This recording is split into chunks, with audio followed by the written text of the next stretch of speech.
What's up, everybody? It's your favorite Tupac's favorite nerd. Not to be confused with Tupac's favorite nerd, although maybe I could be that too. Watching new reviews. 4 dummies for the cruise. Sit down Saturday for the news. What do you want from me? I was never a huge fan, honestly. Respect them, but just not my bag. Anyway, we're gonna take a look at this guy today. I'm anxious to do so. We gotta have a conversation about IDW here soon. I'm not sure when, but soon. That being said, we're gonna have a conversation about these two. I did buy these guys, for better or worse. So, I just gotta start, it's just something I gotta start thinking about is like, what is the legitimate future of this line? So we will get there. We're gonna talk about the shelf as is. We're gonna talk about the figures, but first, we're gonna talk about accessories.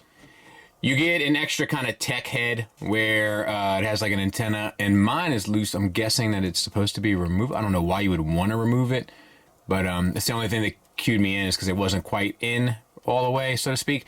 Yeah, if, you know, this is a cool thing. It's a thing from the comics. It makes sense why it would be included. It's decoed the same way as the bot with the exception of the silver and yellow painted bits here. So pretty much business as usual. We'll talk about it when we get to the bot. He comes with a few extra hands. We have two of the kind of put my fingers in your thoughts hands. We have one kind of open hand here and then one rewind holding hand. There's a bummer to this, man. Like, Rewind's hands are white, and this hand is not. That's an oversight. That should have been sorted. So that's a bit of a bummer, but other than that, good to go. We'll start with Rewind. Looks good. You know, a lot of the stuff in IDW Altmo-wise is very suggestive, right? It's like kind of a thing. We know that MMC knows how to make a tape, right? So I think they did what they could here to kind of make it look appropriate. And I think it works. Minor paint deco, minor stuff going on here, but it looks good. You know what I mean? So ultimately, I am good with it. And there it is next to Chromedome. So, you know, it's a substantial size, right? Because it's just kind of, you know, a matter of physics. But yeah, it's cool enough. And of course, there it is next to Tiger Tracks. So let's get him transformed. If you come around to this side, you'll notice this block here. If you put your thumb in the middle of that block, it'll open up these flaps. You also need to detach this from the arms. You can bring up your shoulder pads here and get the arms up and out of the way. You can also, in alt mode, you can have these fists turned inward so that it kind of doesn't have that hole gap there, but the hole gap kind of looks like a tape hole that, you know, you wind up with your pencil. Maybe you know, maybe you don't. You got to untab this foot from right up in there. And on the back here, bring this down. This foot has to come out on the rocker to spin around completely and then come back in and bring this up. And then all of this closes back. Keep in that little flap there in tow, as it were, so that it stays nice and clean. So we'll do it on this side as well. Once again, untabbing that, you got to get this out from underneath the bottom of his, I guess it's his armpit. And once you do, you're good to go. It is a bit of a on-replug at first. And keep accountability for this flap here. You want to fold this. You want to get the foot out on the rocker, fold the foot out, spin this back, and your legs are done. For the arms, if they haven't straightened just by while you've been messing with them, go ahead and straighten them out. Get the shoulder pads back in place. Dude's got his serious 80s shoulder pads. Then you want to, let's see, what am I doing here? I got these backwards. Make sure that you have this sorted properly. Open up here, can you see any of that? Bring the head out, bring it back up, tab it in, and there you have him. Just a matter of kind of cleaning up the pieces. So I will clean them up and we will take a look at them. So the head, the paint is perfect, the orange and the metallic blue with the little orange highlight there on the camera. Head is on a ball peg. You get up to there, which I think is decent. Down is great. You can't really get that extra flap for the up, but you do get it for the down. Swivel, confuse, rewind look, all of that works fine. The shoulders, you can kind of keep them separated. And as you do so, you can use this hinge here, which basically acts like a universal, get the arm up past 90 degrees. and around. Tight joint there on mine, but you can get it. Bicep swivel. I like the red paint inside of there. Very reminiscent of IDW. Same with the gold and red on his chest. We have a single hinged elbow that gets you the full run. And we have a ball peg for a wrist, which will get you up, down, and out, and a swivel. Good grief, what's going on over there? No issues. So, same for the other side. Waist swivel, ab crunch. Thighs are ball pegs, they look like. They could be disc hinges. Let me see. Yeah, so they basically act like universals. So you'll get out to there, no problem, full Van Damme. Full Monty. We got a couple paint apps and sculpt work there on the upper hips. Thigh swivel. Thighs are accurate, by the way, sculpt-wise. I remember drawing them for like a piece that I did. We have a double hinged, it feels like. Yeah. Knee that gets you a little bit past 90 degrees. So no issues there. A couple silver accents on the feet and on the knees. Ankles, nothing really. You got a toe tilt down, up, and then you get the ankle rocker, which is fine. And when I said nothing really, I meant for the ankle tilts. So yeah, I mean, basic, straightforward, but effective fella. Actually, where they plug into the chest, you get a little bit of a butterfly as well. So yeah, pretty good. Now let's talk about Chromedome in vehicle mode. So once again, kind of suggestive. Rolls like a champ. What I noticed most about this is the amount of color breakup and how effective it was. Like the red on the chest, the chrome or metallic blue here, the yellow against the black, the gray against the black. Like this thing's not fully painted, and we know that MMC can be fairly conservative when it comes to the brush. And they may have been a bit conservative here as well, but using different color plastics, like every now and then they really get it right, where they use different color plastics, different paint breakups, different types of paint, etc., metallic paints, you know, like flat paints, like just little things here and there that give you just enough where you feel like you're getting kind of your deco's worth. And I do feel like that this mode specifically pulls it off. Got a little peekaboo down there. I don't care about stuff like that. I know some people do, but even like the little gray paint work inside of that hip joint there, like where the screw is and like around the red is gray. You know, I don't know. I notice stuff like that. That kind of stuff sticks out to me like a sore thumb. So, and in a good way. So maybe not a sore thumb. I don't know. Rolls-ish. Like these things are like, you know, they're like wacky, wild action bike, the bike that's hard to ride. Like that's kind of what it reminds me of a bit, you know. But that's not necessarily MMC's fault. That's more of a just the wonky design issues of the IDW kind of alt modes a lot of the times, which are good fun, but not necessarily practical. But what is practical is Tiger tracks, always. And there they are next to each other. So decent little size to the guy. So let's transform him. You want to untab these two sections. There's one at the top and one at the bottom. It's what keeps the upper body and lower body, well, part of what keeps the upper body and lower body together. You then want to open up this brown piece here, which is the second piece that keeps the upper body and lower body together. At that point, you can disconnect the arms and just get them out of the way for now. So, up and out of the way.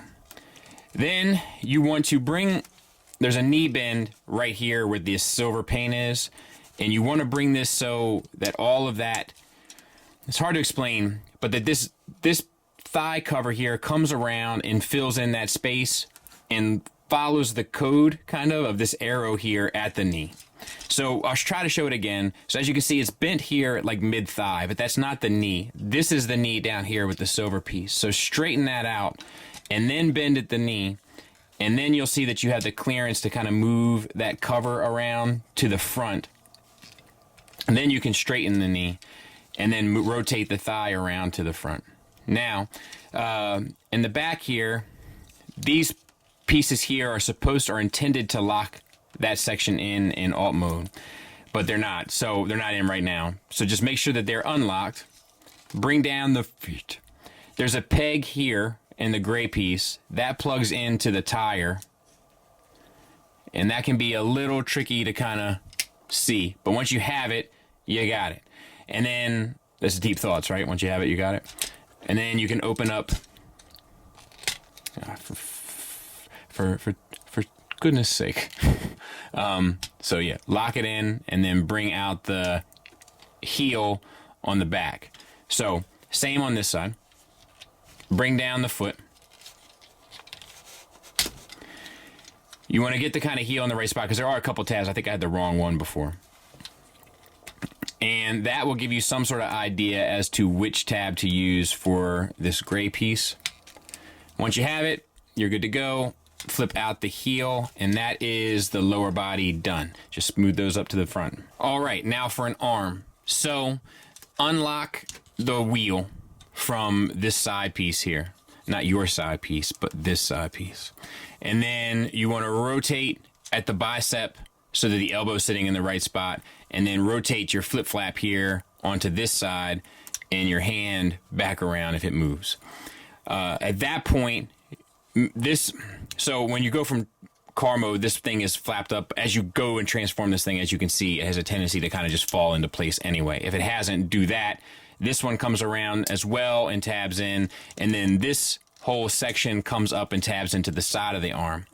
The only other thing that you got to do is bring this down. As you do, you'll see that the wheel gets in the way. So what do you got to do? You got to rotate the wheel up.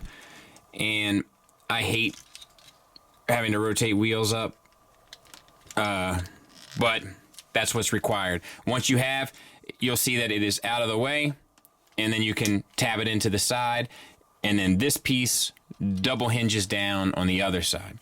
So we can repeat that process one more again. Untab it here. That'll loosen up your wheel. Turn at the bicep. Rotate your flip flap here to the other side. Rotate your hand back. If this flap here hasn't fallen into position, go ahead and do so now. Your other one probably will not have, so fold that one up as well. Once you've done that, you can rotate this entire piece up and tab it into the side of the arm. The only thing left to do is bring this wheel down. However, you'll notice that the wheel is sitting too low. It blocks your way, so you have to rotate it up, which is works much better on this side. And then tab it in, and then use this piece here and double hinge it down. And then the final step. Undo this flap here. Undo this flap here, the bottom one. You'll notice that you get tension against the top one, so undo that one as well. Bring this bottom one down. That will allow you to bring his head up. Now you got to spin this bit around, so just get the arm out of the way in order for you to do so. Once you have done so, you can bring this back down. That flap will probably have fallen into place. I don't know why I thought there was a way to tab that in, but maybe not. And you can bring this up. This will tab in directly into his chest. Only thing left to do is rotate the brown piece. It's on its own separate hinge there, back, and then the chest piece of it down. And that's it. I'll clean it up. We'll take a look at it. All right, so the head sculpt is great once again. I do feel like maybe it sits a little too far off his body. I know people say that I'm nitpicky with stuff like that, but it's just like that's a big deal. But, you know, it varies panel to panel, I'm sure. Yellow paint on the face mask, gold paint on the visor. You can get on the ball peg the head fairly far up and down with the swivel and a confused chrome dome look. So all of that works well. The chest, we do have the red accent that comes through there. That looks nice. And then the gray against the beige there does look nice as well. The shoulders are on universals, so you'll get the 360 around, and you'll get this hinge that is a little limited out to the side, but you can get like a butterfly. I mean, not a proper butterfly, but like a reverse one there. Bicep swivel. Double hinge, I'm sorry. Double hinged elbow for the full run, no issues there. And then wrist are on a ball peg, you get up, down, and out, and a swivel. Fingers are on a base pen knuckle. Index finger moves independently, but they are typewriter fingers, so, you know, it's fine ultimately. Just nothing special. All of these details here come through beautifully. Same for the other side. We have a waist swivel. We do not have an ab crunch for this guy. So kind of a bummer there. We have disc hinges for hips, which basically act as universals, which get you full Van Damme, no problem. And full Monty, no problem. Thigh swivel. Single hinge knee that gets you more than 90 degrees, so no issues there. The silver and red breakup look nice. Ankles, you get an additional shin swivel, kind of meaningless, but you get it. Ankles, you do get a toe tilt up, which cheats as an ankle tilt up, which is fine. Slightly down as well, and then a pretty significant rocker for the engineering of this thing, so I'm not mad at that either. Yeah, there's some subtle paint accents on here, like different shades of beige and up in there. So like I do notice that. That's how he looks from the back. I mean, it's a pretty faithful representation of this character from the books. So I dig it. And there they are on my MTE shelf, which I might need to kind of really give some serious thought as to what I'm doing here. But there they are. And they do look good together. You know, it's mostly all MMC stuff with a few Hasbro things, and then the Make Toys tailgate, this Magnus that doesn't really fit in, but you know, the Hasbro Brainstorm, which looks great, and then the Fort Max from Perfect Effect. But yeah, I probably need to either do it or get off the pot with this stuff. So I need to have some real thinking moments here soon. Final thoughts wise, let's start with the negatives. There are a couple hinges and joints here and there which are toleranced poorly. One in particular is rotating that tire there, at least on mine anyway. Feels vastly different from this one, which I imagine is the way it's supposed to feel. Same goes for the tolerances where his legs plug into the armpits. Like I said, not the biggest deal in the world, but something worth noting. Also, the fact that the hands that are holding each other, that one is not painted white to match Rewind, is such a bummer. Just a kind of lack of commitment. I don't care for that at all. And lastly, it's kind of an expensive set. However, you do get 2 figures for it, and they didn't split the pot on it. Do you know what I mean? They didn't give you Chromedome and Eject, and then you got to buy somebody else to get Rewind. They gave you the 2 characters that make sense to put together, which they haven't always done. So I respect this. I feel like it's a nice kind of way to handle it for the fans, to say, look, you're going to get them both. Here they are. Like, I dig it. So it is expensive, but at least they went about it the right way. And also, I know they're not like gun-wielding figures or characters, rather, in the books, but, you know, it'd be nice to have the options of some guns, and then I can make a decision as to whether or not I want them to carry them. You know what I mean? Positives wise, the sculpts are great, the transformations are great. There's enough interesting deco and paint breakup to make them visually interesting. The articulation's pretty much built in there from top to bottom, so there's no issues there. They're fun, and they're kind of 2 characters that I think a lot of people that are into IDW, myself included, have kind of wanted for a long time. Their kind of relationship in those books is extremely meaningful, far more meaningful than I think a lot of people try to credit it, both negatively and positively. I think there's a lot to it. So it's nice to have them, and it's nice to have them in the collection. I do think we need to have a discussion about IDW and about IDW figures and the future of them, but that discussion is not for today. At the very least, with a story that kind of came to an end a fair amount of time ago, MMC has managed to make 2 representations of 2 great characters, and they've done it fairly well. So it's a recommend from me. Thanks for listening. Thanks for watching. Until next time, take care.